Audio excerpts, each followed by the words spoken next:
একদিন জঙ্গলে একটি বাঘ বিশ্রাম নিচ্ছিল। বিশ্রাম নিতে নিতে তার ঘুম পেয়ে গেল। সে ঘুমিয়ে পড়ল। হঠাৎ একটি পাখি এসে তার পিঠের উপর বসলো। তারপর বাঘটি রেগে পাখিটিকে মেরে ফেলতে চাইলো, কিন্তু পাখিটি বলল, এত বড় সাহস তোর, তুই আমার পিঠের উপরে এসে বসিস? সাহস তো কম নয়, ছোট একটা পাখি তুই। আমি বুঝতে পারিনি, আমাকে ক্ষমা করুন। আমি ভুল করেই আপনার পিঠের উপর উঠে বসেছি। আসলে আমি জানতাম না যে আপনি। আমি তাকাইনি নিচের দিকে, তাই হয়তো ভুল হয়ে গিয়েছে। আমাকে ছেড়ে দিন, ক্ষমা করুন। তুই আমার ঘুম ভাঙিয়েছিস, তোকে আমি করব ক্ষমা? তোর কোনো ক্ষমা নেই।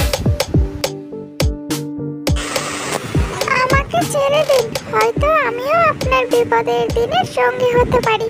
হয়তো আপনি বিপদে পড়লে আমি আপনাকে বাঁচাতে পারি। এই ভেবে আমাকে ছেড়ে দিন। তোর মতো এত ছোট পাখি করবে আমার উপকার? হা হা হা, হাসালি আমায়।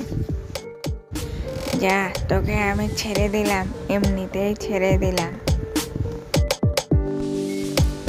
বাঘ যখন পাখিটিকে ছেড়ে দিল তখন পাখিটি তার বাসার দিকে রওনা হলো।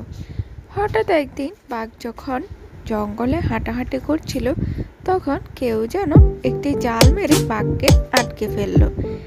আর তখন ওই পাখিটি বাঘটিকে দেখতে পেল।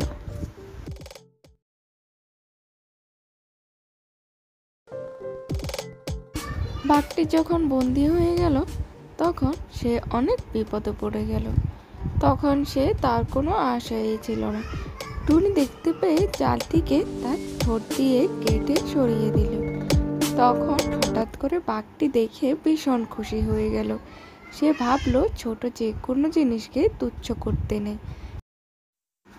আমি দুঃখিত, তোমাকে আমি ছোট ভেবে অনেক অপমান করেছি। এখন দেখছি তুমি আমার জান বাঁচালে, তোমাকে ধন্যবাদ।